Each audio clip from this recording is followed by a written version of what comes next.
But welcome to another episode of What I Learned from Bobby Hemmit. And in this episode, we're going to talk about the hippo deity. What is the hippo? What does the hippo remind you of? What could the hippo symbolize?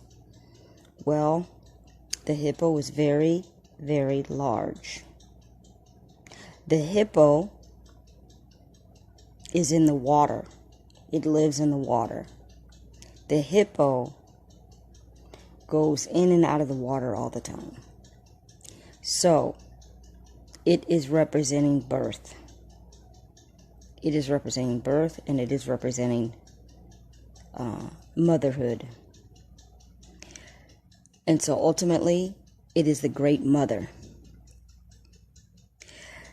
The ancient Egyptians chose the animal of the hippo to represent the great mother energy of creation. Put a big fat period on that. That is the archetype for the great mother of creation, because she is such a large, dominant creature, and it kind of always looks pregnant, you know. It's just so big.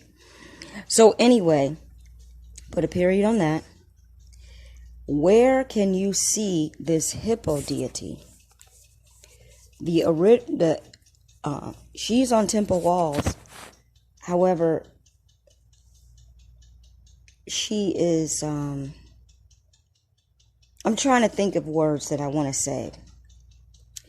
She is the most important place that she is on the wheel of DENDERA. It's called the wheel of DENDERA.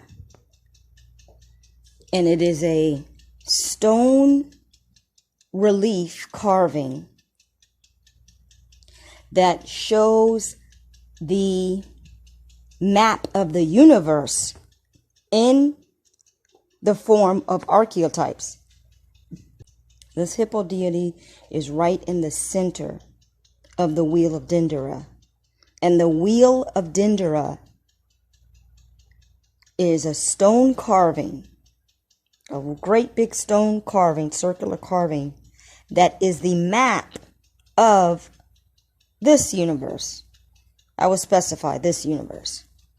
And which means this earth plane, the universe that is in this earth plane, or, you know, around this earth plane, that this earth plane is in.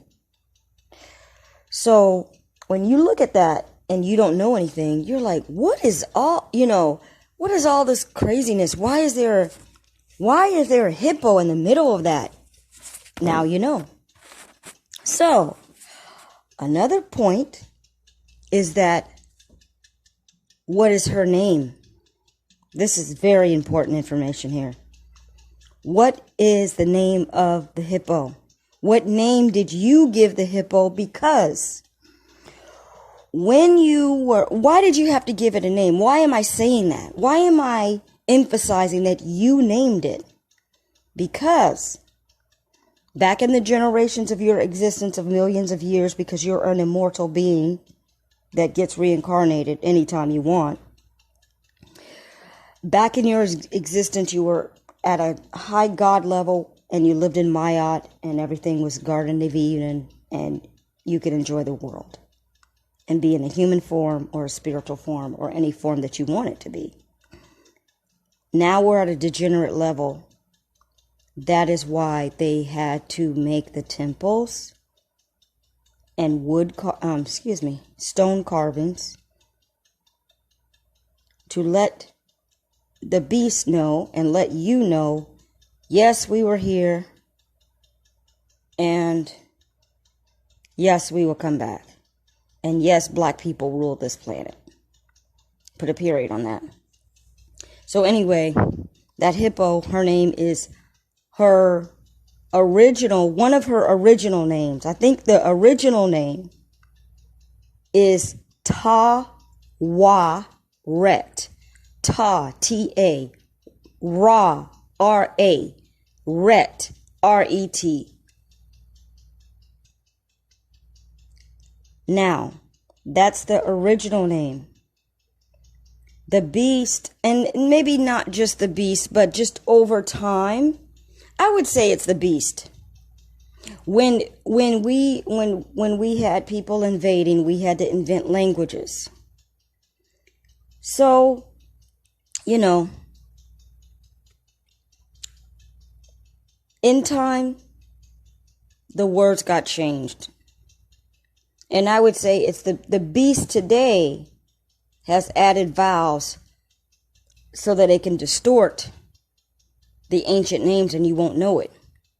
So her other variations of Tawaret, okay, I'm going to tell you the relative names related to Tawaret, and I'm going to tell you the new names that are just a snippet from her name, but it means the same thing. Tyra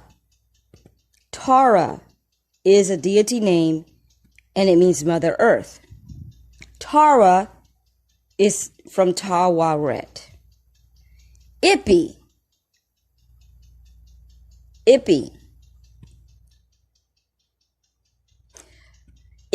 is just a whole nother name for Tawaret. It's not related to the original, but it is another name for her. Ippet, A-P-E-T, is another name for her. Put that card on the table and pay attention to the side note. What is in the word Ippet? And notice that I'm pronouncing it a different way because there shouldn't be any, the world is very simple. Learning should not be hard. However, the beast makes sure that learning is hard and language is hard by putting double meanings, triple meanings of the same word and vowels that have short, long, and some other kind of fuckery. So Ippet, I'm saying it as a short vowel, and that's how it used to be pronounced, Ippet. But when you look at it, what word do you see in there? You see the word ape. That's why they call you a monkey today. That is my revelation. That is why they call you a monkey today, because they know your origin is from the great mother melanin womb of creation that is the archetype of a hippo. But they're literally looking at the name and saying that you're an ape. That's how you got Planet of the Apes. It's Planet of Tawaret, basically. So put that card on the table. Some other variations of her name. They use a I, they use a O, they use a U. Any vowel. A-E-I-O-U. Ippet, Ippet, Apet, Appet, Apet, Ippet. That's how they got Ippy, Ippet, Ippet. Now, those are the variations of Ippet using vowels. Those are her other names. Now, the timer is going off. It's 10 minutes. The last thing I'm going to say about this is the celebrity names. Whitney Houston's nickname is NIPPY. So that is Exhibit A for you to understand how the elite, they honor you and know that you are the God energy of creation related to the only little reference that we can have from Kemet is to say Egypt, because that's the only thing that's left that shows that place ever existed. Then you have NIPSEY HUSSLE. Is it NIPSEY HUSSLE? His name is paying homage to Ippet, and you backtrack to Tawaret. So they're using the ET on, they're only using a form of her name, but that doesn't matter because they know the origin of it. They know the true source of the phonemes of that name. So they just switch it up and just say NIPPY. But as long as it has the vibrational sounds, the phonemes for that energy is what it is. They're just hiding it for you because those extra letters probably don't even mean anything. In the universe, they don't mean anything. We have a lot of extra letters in the alphabet that we don't need. Any letter that is a double, like almost sounding like another letter, one of those is incorrect. The letter Z and the letter S, they're almost the same. One of those is incorrect. They almost even look the same. One of those is incorrect. So, that is my revelation from the universe and ancestors. And that topic was about Tawaret, aka Ippet, aka Ippet with an I, or Opet with an O.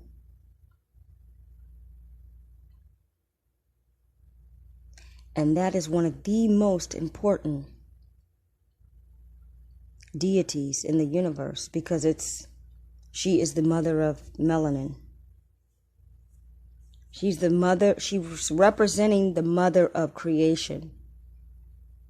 The melanin womb of creation is what she's representing, and she's in the middle of the temple of DENDERA. Now, let me break this into two parts. I'm going to upload a part 2 now on Tawaret.